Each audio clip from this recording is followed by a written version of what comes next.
¿Qué puede desatar una sola voz africana que rechaza pedir perdón ante el mundo? Imagina el impacto de un presidente africano que, frente a las potencias más poderosas del planeta, se niega a leer el discurso que le ordenan. No era solo papel, eran 12 páginas de sumisión, redactadas por manos extranjeras, esperando una rendición que nunca llegó. En la sala más vigilada del mundo, el presidente de Burkina Faso se negó a disculparse por denunciar verdades incómodas sobre Gaza, sobre Francia y sobre la guerra silenciosa que asfixia a África desde hace siglos. Este acto de resistencia recuerda al de Nelson Mandela, cuando tras 27 años de prisión, se negó a aceptar la libertad condicionada que le ofrecía el régimen sudafricano. Mandela no aceptó salir de la cárcel para convertirse en el portavoz de una reconciliación falsa. Él exigió dignidad y derechos reales para su pueblo. Así también, el presidente de Burkina Faso, al rechazar el guión extranjero, replicó ese legado de dignidad intransigente. No era solo evitar una disculpa personal, era la resistencia de un continente entero, la voz de más de 400 años de silenciamiento y humillación, que se plantaba desafiante ante quienes siempre exigieron obediencia. El eco de ese acto rompió las paredes de Naciones Unidas y cruzó océanos. Marcaba el fin de la época en la que África debía pedir permiso para existir, para contar sus heridas, para exigir dignidad. Detrás de ese no hay más que coraje. Si el presidente cede y pide perdón, África sigue condenada a la subordinación eterna, aceptando que otros definan su papel en el mundo. Pero si mantiene su postura, abre la puerta a una emancipación verdadera, controlar sus recursos, escribir su historia, desafiar sanciones, el aislamiento y todo tipo de represalias. El riesgo es enorme, pero la oportunidad de cambio lo es aún más. Recordemos cuando Patrice Lumumba, el primer ministro congoleño, se negó a plegarse a las exigencias belgas tras la independencia. Su resistencia inspiró a toda África, aunque pagó con su vida. Cada no de un líder africano ha tenido consecuencias profundas, tanto de castigo como de inspiración. Y hoy, el eco de ese desafío se multiplica. Lo que sucedió después de ese discurso no solo sacudió a Burkina Faso, sino que encendió una chispa en millones de africanos y descendientes en todo el mundo. ¿Cómo reaccionó la comunidad internacional ante este desafío sin precedentes? ¿Qué se esconde tras los discursos cuidadosamente escritos para los líderes africanos? No son simples palabras. Son grilletes invisibles, forjados durante generaciones, diseñados para mantener a África dócil y silenciada ante los amos del mundo. Por ejemplo, en la década de los años 70, cuando Ghana intentó nacionalizar su industria minera, recibió discursos prefabricados por consultores británicos que garantizaban la continuación de la explotación extranjera bajo un disfraz de colaboración. Todo estalló tras un discurso que sacudió el panorama internacional. Hace apenas 2 meses, el presidente de Burkina Faso denunció la hipocresía global respecto a Gaza y África, señalando la complicidad de quienes callan ante la injusticia. Ese mensaje incomodó de inmediato a las potencias occidentales, y la maquinaria diplomática se activó con precisión para neutralizarlo. Apenas 7 días después, desde la oficina del secretario general de las Naciones Unidas, llegó una carta oficial. El presidente debía reconsiderar sus palabras. Pero la solicitud era una farsa. No buscaban claridad, sino sumisión. La presión subió de tono enseguida. Llamadas nocturnas desde París, advertencias de Washington, mensajes cifrados de Tel Aviv. Cada frase era una amenaza disfrazada. Recortes de ayuda, sanciones, aislamiento político, manipulación mediática internacional. La humillación más flagrante llegó en forma de un texto prefabricado de más de una docena de páginas. Cada línea exigía que el presidente pidiera disculpas por decir la verdad, reafirmara valores impuestos y minimizara crímenes evidentes. Se esperaba que leyera esa confesión pública, como si África aún necesitara permiso para alzar la voz. Pero ni él ni su círculo cercano retrocedieron. Respondieron con astucia y temple. Filtraron información falsa para sembrar confusión entre diplomáticos extranjeros y prepararon una contraofensiva estratégica. Mientras las embajadas occidentales festejaban, convencidas de haber doblegado la voluntad del presidente africano, en realidad mordían el anzuelo de una trampa meticulosamente orquestada. Tras cada exigencia y cada advertencia, se ocultan siglos de dependencia camuflada de ayuda. Intervenciones armadas, préstamos condicionados, tratados comerciales letales.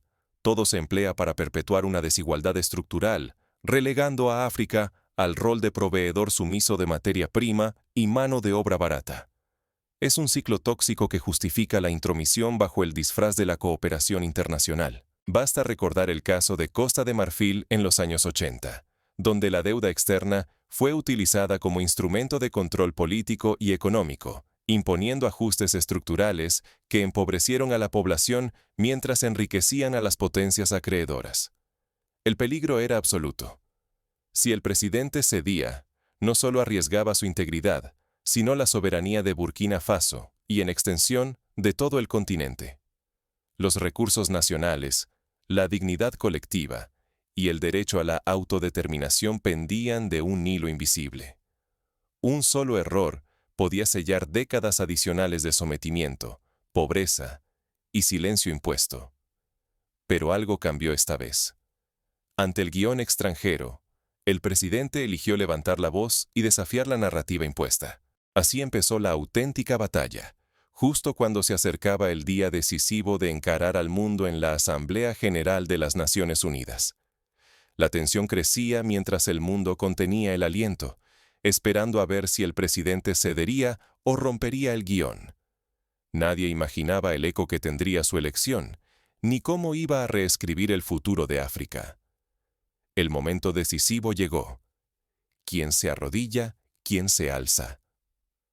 La Asamblea General de las Naciones Unidas se sumió en una tensión eléctrica cuando el presidente de Burkina Faso tomó el podio. Las delegaciones esperaban el típico discurso templado, diseñado por asesores extranjeros. Excusas suaves, promesas de obediencia, sumisión ante Occidente. Pero él desafió el guión. Dobló el papel y habló desde las entrañas, dejando atrás el miedo y la diplomacia calculada. No habrá disculpas por exigir dignidad. Su voz cortó el aire. Señaló los crímenes históricos cometidos por Occidente: el saqueo en el Congo, la brutalidad colonial en Argelia, la complicidad en la opresión de Palestina. Clavó la mirada en los embajadores de París, Londres y Washington. ¿Quién les exige a ustedes que se arrodillen por siglos de destrucción y saqueo? ¿Por qué África debe pedir permiso para decir la verdad? En ese instante, el ambiente recordó a la famosa intervención de Thomas Sankara, quien en 1987 denunció la deuda externa como un mecanismo de recolonización. Sankara desafió a todos los presentes en la cumbre de la Organización para la Unidad Africana, afirmando: aquellos que nos prestaron ayer son los mismos que nos colonizaron. Bajo el pretexto de la ayuda, perpetúan nuestra dominación. El presidente de Burkina Faso, al desafiar el guión, evocó ese mismo espíritu de valentía. Un silencio denso cayó sobre la sala. Los diplomáticos desviaban la mirada, apretaban puños, evitaban gestos. El discurso rompía décadas de sumisión diplomática y exponía la hipocresía de las potencias, acostumbradas a esconderse tras palabras pulidas y promesas huecas. Afuera, el mensaje se propagó con la fuerza de una tormenta. En Ouagadougou, Dakar, Kinshasa y barrios de la diáspora africana, la gente salió a las calles. Por primera vez en generaciones, sentían que alguien hablaba por ellos, sin temor a perder ayudas ni a sufrir represalias. Las redes sociales explotaron en mensajes de orgullo y respaldo. El grito de dignidad cruzó océanos y encendió corazones en Europa y América. En menos de 24 horas, líderes de más de 30 países africanos convocaron una cumbre de urgencia. Redactaron la Declaración de Nueva York, un pacto para rechazar ayudas condicionadas, disculpas impuestas y alianzas que perpetúan la dependencia. Por primera vez, África dijo «basta» al unísono, con una sola voz. La respuesta fue inmediata. Grandes medios internacionales lo tacharon de radical y peligroso. Washington y Bruselas decretaron sanciones económicas, congelaron fondos y suspendieron acuerdos. Pero la reacción popular fue aún más poderosa. Movilizaciones masivas en las capitales africanas y mensajes de solidaridad desde comunidades negras en Londres, París, Río de Janeiro y Nueva York. Países asiáticos y latinoamericanos expresaron su respaldo al giro africano hacia la soberanía. El costo de la audacia era enorme: aislamiento diplomático, amenazas de recesión, presiones crecientes. Pero, por primera vez, el sueño de romper el círculo de humillación se sentía posible. África parecía dispuesta a pagar el precio con tal de recuperar su voz y su destino. Sin embargo, el verdadero terremoto solo empezaba. Un solo acto de resistencia estaba a punto de desencadenar una reacción en cadena imparable. En la historia reciente, la primavera árabe comenzó con el gesto desesperado de un vendedor tunecino, Mohamed Bouazizi. Aquí, el gesto no es de desesperación, sino de dignidad colectiva que se multiplica con esperanza. Las miradas del mundo giran hacia África. El siguiente movimiento podría cambiar el equilibrio global para siempre. ¿Qué ocurre cuando millones de personas dejan de pedir perdón por existir? El eco del discurso de Burkina Faso en la ONU no solo estremeció los pasillos diplomáticos, desató una ola de movimientos populares que África no había presenciado en décadas. Pronto, jóvenes y mayores, mujeres y agricultores, comenzaron a organizar boicots masivos contra empresas que explotaban sus recursos. Las calles de Dakar, Lagos y Kinshasa vibraron con marchas exigiendo respeto, mientras en las radios sonaban llamados a crear fondos soberanos para proteger la riqueza nacional. Este fenómeno recuerda el boicot a la Compañía Británica de Nigeria en los años 50, cuando los agricultores se negaron a vender su cacao a precios impuestos y forzaron una renegociación histórica. No solo se renegociaron contratos de extracción de oro, petróleo y coltán. Naciones enteras empezaron a exigir mejores condiciones en los tratados internacionales. Por primera vez, África dejó claro que su dignidad no está en venta y que sus recursos pertenecen ante todo a sus propios pueblos, no a intereses extranjeros. Pero la revolución va mucho más allá de lo político. Algo invisible y poderoso empezó a cambiar: la psicología colectiva. Millones dejaron de verse como menos. Los jóvenes ya no sueñan con huir. Ahora hablan de reconstruir su tierra. Miles de mujeres se organizan para ocupar espacios antes negados. Y los agricultores apuestan por la autosuficiencia. El mensaje del presidente no se quedó en los despachos oficiales. Inspiró a activistas de base, estudiantes y trabajadores, y cruzó océanos y fronteras. Comunidades indígenas en América y naciones caribeñas hicieron suyo el grito de soberanía sin disculpas, desatando debates propios sobre autonomía y justicia histórica. En Bolivia, por ejemplo, el movimiento indígena recordó la negativa de Evo Morales a aceptar condiciones impuestas por el Fondo Monetario Internacional, y en Puerto Rico, los jóvenes renovaron el debate sobre el estatus colonial. En Burkina Faso, el cambio se volvió tangible. Por primera vez en su historia reciente, logró la seguridad alimentaria solo con recursos locales y saberes propios. Decenas de países africanos siguen ese ejemplo, avanzando hacia la autonomía económica y reduciendo paso a paso la dependencia de la ayuda externa. Un caso concreto es el de Senegal, donde la inversión en agricultura familiar y la prohibición de importaciones innecesarias permitió alimentar al 90% de su población con producción nacional en menos de 5 años. Sin embargo, este despertar no está exento de riesgos. Por cada conquista, las potencias que ven peligrar su dominio responden con sanciones, amenazas y campañas de desinformación. África se enfrenta a una encrucijada crucial: conquistar la oportunidad de ser realmente independiente, unida y orgullosa, o arriesgarse a una ofensiva aún más feroz de quienes no desean perder el control. Frente a este nuevo panorama, surge una pregunta urgente para todos: ¿cómo transformar la indignación en poder real y duradero? Pero el verdadero pulso de la historia no se mide solo en discursos o protestas, sino en los cambios cotidianos. ¿Qué significa, en la vida diaria, negarse a pedir disculpas por existir? ¿Qué revela la negativa a disculparse sobre el arte de conquistar la libertad?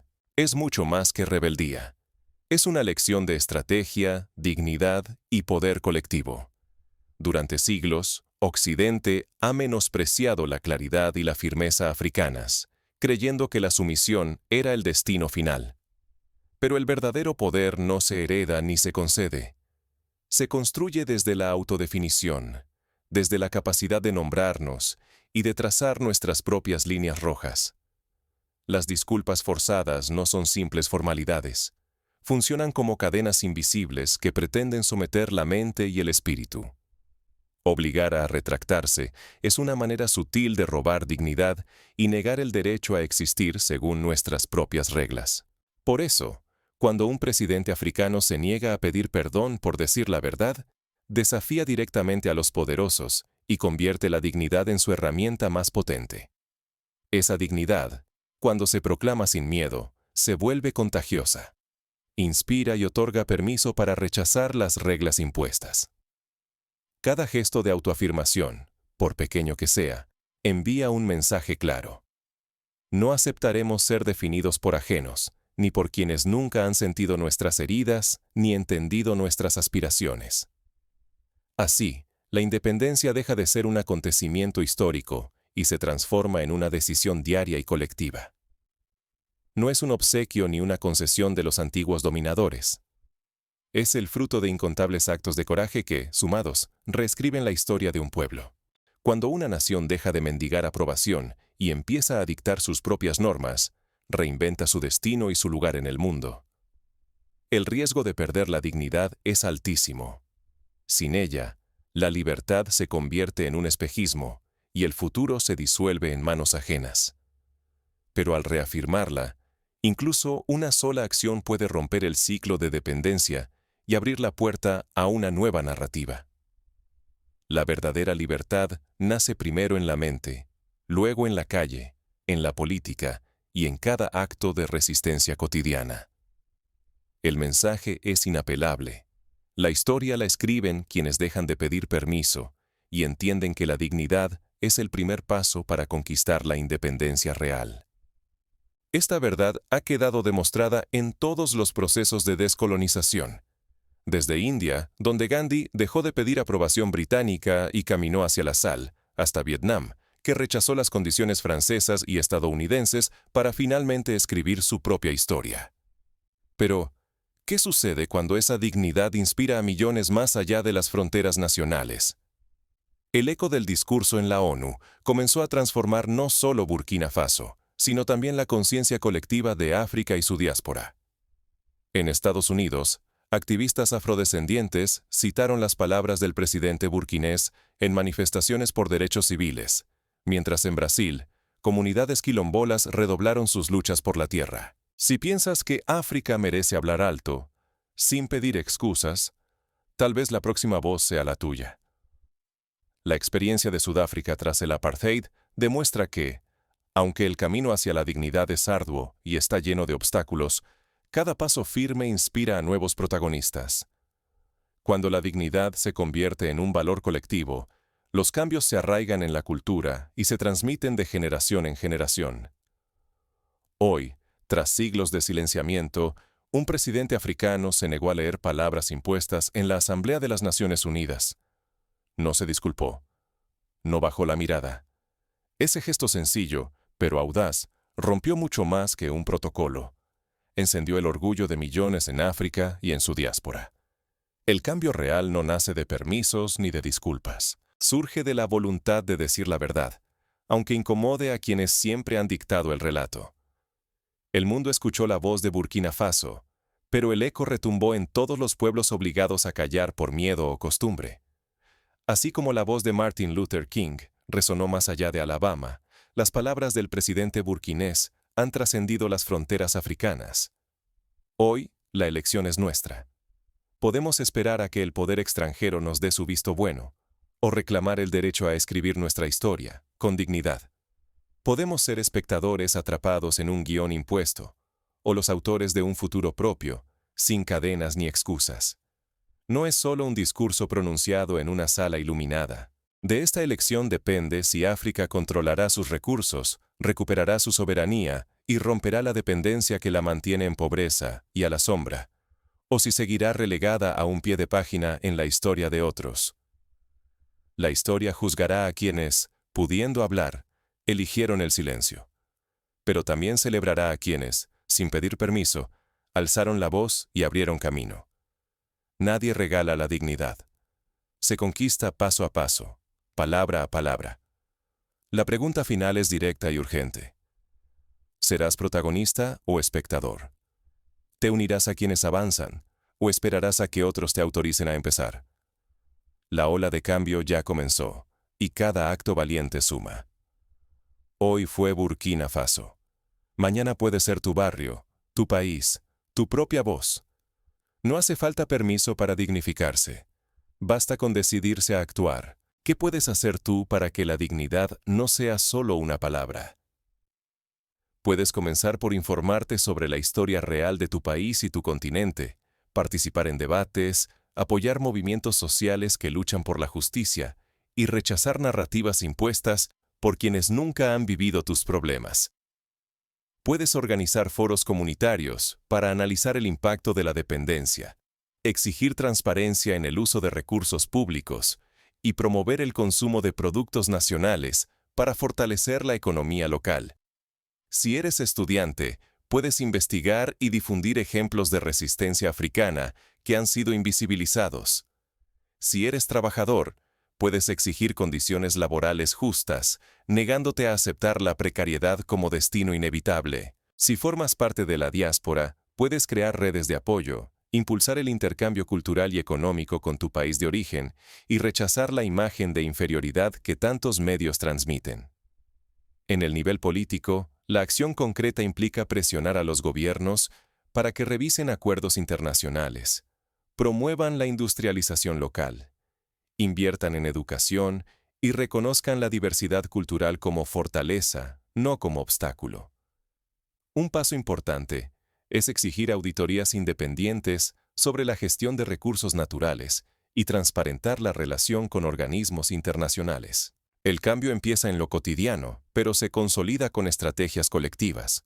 Crear cooperativas, apoyar a agricultores y emprendedores locales, rescatar lenguas y tradiciones propias, denunciar la corrupción y fortalecer los lazos entre países africanos. Solo así, con millones de pequeños actos, se forja la independencia real. Recuerda, la dignidad es una decisión personal y colectiva. No se pide, se ejerce. No se negocia, se defiende. Y cuando millones deciden alzar la voz, ningún imperio puede silenciarlos. La historia continúa escribiéndose hoy. La pregunta ya no es si África tiene derecho a hablar, sino si cada uno de nosotros está dispuesto a escuchar, aprender y sumarse al cambio. Porque la dignidad, una vez conquistada, jamás se devuelve. ¿Y tú? ¿Qué harás con tu voz?